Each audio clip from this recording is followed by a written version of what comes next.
The great senator from the state of Florida, the Sunshine State. Senator Marco Rubio is back with us. Senator, how are you? I'm doing well. How are you doing? I hear you're in a lounge at an airport. How is it a first class trip at least? It's actually it's here at Reagan Airport. They're rebuilding some parts here, so it works. You're not on a Sports Illustrated football phone, are you? Are you on a speakerphone? Yeah, you believe it or not, in this airport, the cell phone doesn't work in this room, so I had to use their phone here in the lounge, and I'm literally holding a speakerphone to my mouth, trying to. Well, we won't keep you too long. Hopefully, you're going back home to see your constituents and get a little R&R. But I assume it's going to be a short trip because you got the battle over the debt ceiling. What would you need to vote for the debt ceiling, which is now full bore in debate now in Washington? Well, first of all, as I said, simply voting for the debt limit would be catastrophic. To just come in and say, let's extend the debt limit and we'll worry about everything else later would send a horrible message to the world. The message would be that the American political leadership is not serious about tackling these issues. You know, I've outlined the issues and the things we need to do. We need tax reform. We need to get regulations off the back of the American job creator. We need to take on entitlement reform, things that will save Medicare and Social Security and Medicaid. We need a balanced budget amendment. We need a spending cap for government. These are the kinds of things that we should be doing in conjunction with this debate about the debt limit. And if we're not going to do that, then they're not serious about it, and we're not going to solve the problem. So if you want tax reform, regulatory reform, entitlement reform, balanced budget, and spending caps, does that mean without all of those things, you're a no-go on increasing this? Unless there's a comprehensive package. And I'm open to other people's ideas about what these things should look like, but ultimately it's got to be a comprehensive package of reforms like the ones I just outlined. What about the fear-mongering that, the full faith and credit of the U.S. government is in jeopardy if we don't raise the debt limit? No. The full faith and credit of the U.S. government is in jeopardy because we're spending more money than we take in. That's why it's on the line. As I said a couple weeks ago, all these people running around screaming about a technical default. You know, the debt limit is just a law that says you can't spend about a certain amount. But what about a real default? When the day comes that the U.S. can't pay its debt because it doesn't have the money, not because the law prevents it, but because it doesn't have the money. And that's what I think we should be focusing more on. Yeah, I think that's a more compelling argument. I made the point in the first half hour of the program today. A Resurgent Republic American Action Forum survey shows that Americans oppose giving a blank check to Congress and the president, and they want those in control of Congress to stop spending money that the country doesn't have. So it seems, politically speaking, that you've got the public, or at least public opinion, on your side. Now the question is, are the Republicans in the House and Senate going to hold the line? Well, I hope so, because this is the issue that defined the 2010 elections. I'll tell you what, if you got elected in 2010 and came up here to tackle these issues and we don't tackle these issues, people are going to lose hope in the idea that we're ever going to tackle this in a serious way going forward. Yeah, I kind of agree with you, but don't you think that the momentum based on the polls is on your side? And also there's one other thing. This includes Democrats, but the president is out there advising Democrats not to take a hard and fast position on this issue, number one.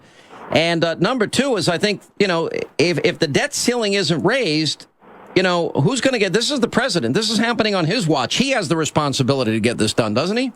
Well, ultimately he does, but we all do. I mean, we're here Congress is an important part of this equation. The president has to lead. As I told him today in the meeting that we had with the Republican senators, you can't tackle major issues without presidential leadership. And I think the president needs to lead on this issue. This is an opportunity for him to show some leadership and say, you know what, we do have a serious spending problem in this country. We've got to begin to address it. But in order to do that in a meaningful and responsible way, he's going to have to take on members of his own base. How long did you meet with him today? Well, it was all 47 Republican senators were invited to the White House, so we were there for about an hour and 15 minutes, and it was a good and polite exchange. But the point I made to start out the meeting was that we can't balance the budget without serious efforts to reform our entitlement programs, reforms that not only save Medicare and Social Security and Medicaid, but reforms that keep them from going bankrupt and keep our country from going bankrupt. And what did he say? Well, I think the president, there's no denying the math of it. I think the problem is the folk, once you leave that room, and everybody who ever suggests, like you saw what's happened to Paul Ryan, you suggest a solution, and they pile on. We saw a week ago where former Speaker Pelosi was advising other Democrats and activists not to offer a plan, to just beat up on that plan. Well, we're never going to solve this problem that way. Well, what he also did after the Paul Ryan plan is he actually went out there in front of Paul Ryan and actually said that the Republican plan, which meant the Ryan plan, is going to have old people and kids with Down syndrome and autism, quote, fending for themselves. So, well, as I pointed out to the president, I approach Medicare from the viewpoint of my family. My mom is 80 years old. She's a Medicare recipient. It's an important program.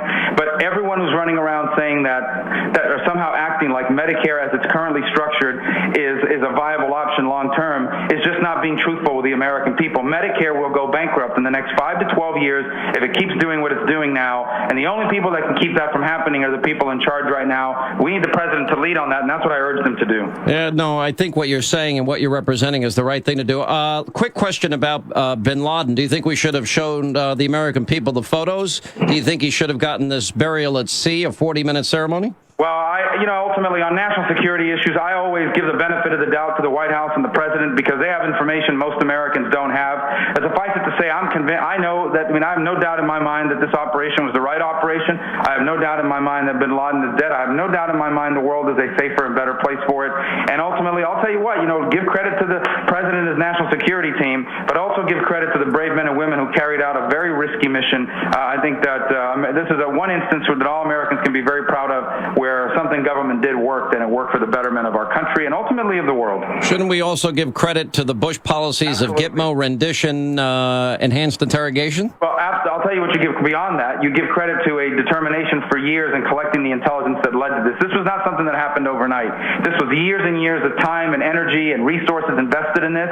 It was a priority of the Bush administration. I said that absolutely. The Bush administration and the work that was done during that time deserves a major credit for this as well. How's your relationship with the president? Do you get much? I've never met him until today. It's the first time I ever met him in person.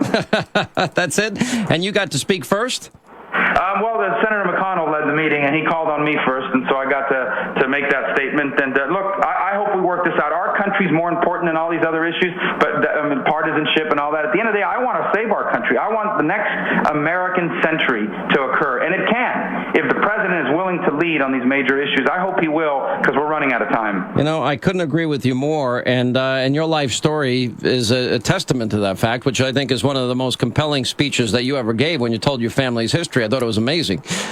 Last question, and then we'll let you go. Is there any one person right now, and you don't have to mention who it is, that you favor to get the nomination to run against President Obama? I really don't. I'm going to let that process play itself out. I probably will not be endorsing anyone. I'm going to be watching it and looking forward to endorsing and supporting the nominee for the Republican Party. And I think we're going to have a good nomination process over the next 12 months, and I look forward to watching it and eventually supporting the nominee. All right, Marco Rubio, we'll let you catch your flight. Senator, thank you for being with us. Appreciate your time as always. John, thank you.